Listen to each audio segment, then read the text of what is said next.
മഹാലക്ഷ്മി സീരിയലിൻ്റെ ഇന്നത്തെ എപ്പിസോഡ് റിവ്യൂയിലേക്ക് എല്ലാവർക്കും സ്വാഗതം. അങ്ങനെ മഹി ഗർഭിണിയാണെന്നും അതൊരു അഭിഹിത സന്തതിയാണെന്നും ദുർഗയും ഉണ്ണിയും ഉറപ്പിക്കുകയാണ്. എന്തായാലും ഈ സമയം കണ്ണനാണെങ്കിൽ ഹോസ്പിറ്റലിലേക്ക് ഓടിയെത്തുന്നുണ്ട്.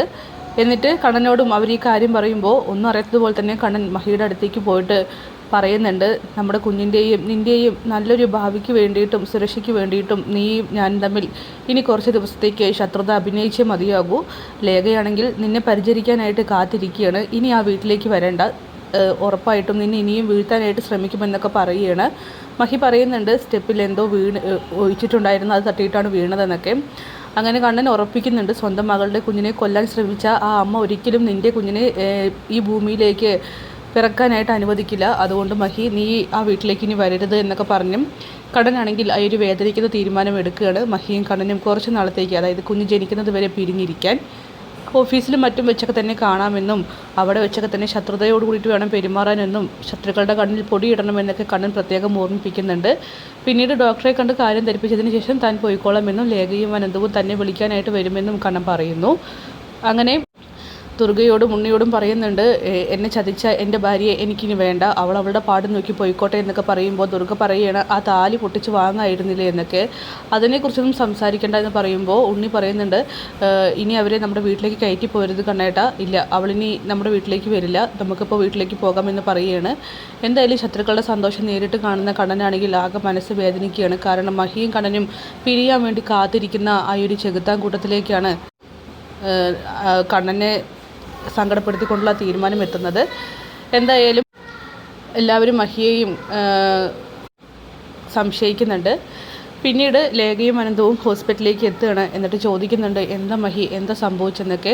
അങ്ങനെ മഹാലക്ഷ്മി ആണെങ്കിൽ താഴെ എന്തോ എണ്ണ പോലെ വീണ് കിടക്കുന്നുണ്ടായിരുന്നുവെന്നും അതിൽ ചവിട്ടിയിട്ടാണ് താൻ വീണതെന്നും അതിനു മുൻപ് തന്നെ ദുർഗ ക്വസ്റ്റ്യൻ ചെയ്തിരുന്നു എന്നൊക്കെ തന്നെ മഹി പറയുന്നു. ഇനി എന്തായാലും ആ വീട്ടിലേക്ക് പോകണ്ട, നിന്നോട് ഒരുപാട് ആവർത്തി ഞാൻ പറഞ്ഞതാണ് ഗർഭിണിയായിരിക്കെ ആ വീട് നിനക്ക് സുരക്ഷിതമല്ലെന്ന്.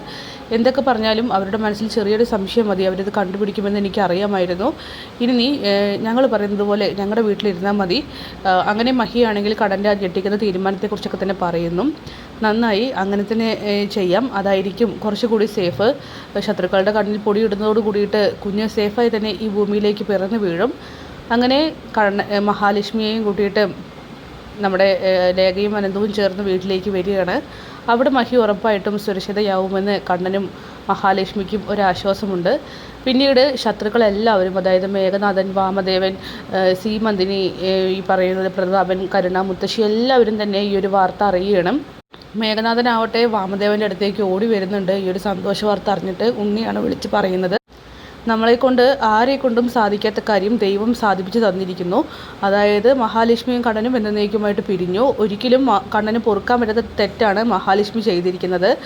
അവൾ ഒരു അഭിഹിത സന്തതിയെ പ്രസവിക്കാനായിട്ട് പോകുന്നു. അവളുടെ വയറ്റിൽ ഒരു കുഞ്ഞുണ്ട്. ഇനി ഒരിക്കലും കണ്ണൻ അവളെ അടുപ്പിക്കില്ല. അവൾക്ക് എഴുതി കൊടുത്ത എല്ലാ സ്വത്തുക്കളും തിരിച്ചു വാങ്ങാനാണ് അവൻ്റെ പ്ലാന്. വീട്ടിലേക്ക് കയറ്റില്ല എന്നും അതുപോലെ തൻ്റെ ഭാര്യയല്ലെന്നൊക്കെ അവൻ പറഞ്ഞത്രേ. ഇനിയിപ്പോൾ നമുക്കാർക്കും പണിയില്ല, ഇനി കണ്ണൻ്റെ സ്വത്തുക്കളെല്ലാം നമുക്ക് ഒറ്റയടിക്ക് വിഴുങ്ങാം എന്നൊക്കെ അങ്ങനെ മേഘനാഥൻ പറയുമ്പോൾ ഇത് കേട്ടിട്ട് സീമന്തിനിയും വാമദേവനും നമ്മുടെ സ്വാതിയും എല്ലാവരും ഒത്തിരി ആനന്ദിക്കുന്നുണ്ട്.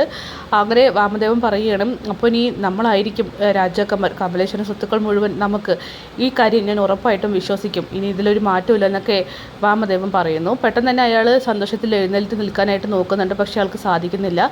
അങ്ങനെ വാമൻ പറയുകയാണ്, ഈ ഒരു അവസരത്തിൽ ശരിക്കും എനിക്ക് എഴുന്നേറ്റ് നടക്കാൻ സാധിച്ചിരുന്നുവെങ്കിൽ ഞാൻ ആഗ്രഹിച്ചു പോകുന്നു. കമ്പനി വീണ്ടും അടക്കി ഭരിക്കാമായിരുന്നു. ഇനി കണ്ണൻ്റെ കണ്ണിൽ പൊടിയിടാൻ എളുപ്പമാണ്. മഹാലക്ഷ്മി കൂടെ ഇല്ലല്ലോ, അവളായിരുന്നു ഏറെ ശല്യമായിട്ടുണ്ടായിരുന്നു എന്നൊക്കെ. എന്തായാലും പ്രതാപനും മുത്തശ്ശിയും കരുണയൊക്കെ തന്നെ ഈ ഒരു വാർത്ത ആഘോഷമാക്കുകയാണ്.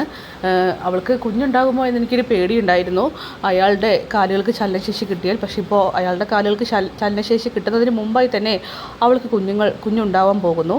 അത് എനിക്ക് ഏറ്റവും സന്തോഷകരമായിട്ടുള്ള ഒരു വാർത്ത തന്നെയാണ്. കമലേശ്വരം തറവാട്ടിലെ സന്തതിയല്ലല്ലോ, അവിടുത്തെ മൂത്ത പേരക്കുട്ടി എൻ്റെ വയറ്റിൽ തന്നെ പിറക്കണമെന്ന് എനിക്കുണ്ടായിരുന്നു. ഇനി എന്തായാലും കണ്ണൻ്റെ ലൈഫിൽ അവളില്ലല്ലോ, എനിക്കത് മാത്രം മതി. ഇനി വേണമെങ്കിൽ ആ ഉണ്ണിയുമായിട്ട് ഞാൻ ഒത്തുപോകാമെന്നൊക്കെ കരുണ തീരുമാനിക്കുകയാണ്. കാരണം കമലേശ്വരത്തിൽ അല്ലെങ്കിൽ ആ ഒരു സ്വത്തുക്കളിലും കരുണയ്ക്കും കണ്ണുണ്ടല്ലോ. മാത്രമല്ല കണ്ണനോടുള്ള പക പോക്കാൻ താൻ ആ വീട്ടിൽ വേണമെന്നും കരുണ തീരുമാനിക്കുന്നുണ്ട്. അത്രത്തോളം കരുണയെ താഴ്ത്തി കെട്ടിയ കണ്ണനെ വെറുതെ വിടാൻ പാടില്ല എന്നും ഈ ഒരു പേരും പറഞ്ഞ് കണ്ണൻ്റെ മനസ്സ് വേണ്ടുവോളം നോവിക്കാനും കരുണ തീരുമാനിക്കുകയാണ്. മോഹിനിയാണെങ്കിൽ ഈ ഒരു കാര്യങ്ങളൊക്കെ അറിഞ്ഞിട്ട് ആകെ വല്ലാതെ ആവുന്നുണ്ട്. തൻ്റെ മോൾക്ക് എന്തെങ്കിലും കാര്യമായിട്ട് പറ്റിയോ എന്നോ അവളെ ഒന്ന് കാണാൻ പോകാനോ പെട്ടെന്നൊന്നും സാധിക്കാത്ത ആ ഒരു അവസ്ഥ. അങ്ങനെ മോഹിനിയോട് പ്രതാപനും മുത്തശ്ശിയും കരുണയൊക്കെ ചോദിക്കുന്നുണ്ട്, ഇപ്പം എന്തായടി, മരുമകനുമില്ല, അവൻ്റെ സ്വത്തുക്കളുമില്ല, നിൻ്റെ മകൾ നിൻ്റെ സ്വഭാവം കാണിച്ചത് കണ്ടില്ലേ എന്നൊക്കെ ചോദിക്കുമ്പോൾ അവൾ ഒരിക്കലും അങ്ങനെ ചെയ്യില്ല എന്നൊക്കെ പറയുകയാണ്. ആ അങ്ങനെ പറഞ്ഞോ ഡോക്ടറെ, സ്ഥിരീകരിച്ചു കഴിഞ്ഞു അവളുടെ വയറ്റിൽ അവിഹിത സന്തതിയുണ്ടെന്ന്. ഇനി നിനക്കെന്നല്ല ആര് പറഞ്ഞിട്ടും ഒരു കാര്യമില്ലെന്നൊക്കെ മോഹിനിയോട് പറയുന്നു. പിന്നീട് വീട്ടിലേക്ക് സേഫായിട്ട് എത്തിയതിന് ശേഷം മഹിയാണെങ്കിൽ കണ്ണനെ വിളിക്കുകയാണ്. കണ്ണേട്ട, ലേഖയും അനന്തവേട്ടനും എന്നെ കൂട്ടിക്കൊണ്ട് വന്നിട്ടുണ്ട്. കണ്ണേട്ടൻ അവിടെ സേഫായിട്ട് ഇരിക്കണം, ഭക്ഷണമൊക്കെ കഴിക്കുമ്പോൾ സൂക്ഷിക്കണം, ചുറ്റിലും ശത്രുക്കളാണ്, ഉറപ്പായിട്ടും അവരെന്തെങ്കിലുമൊക്കെ തരും.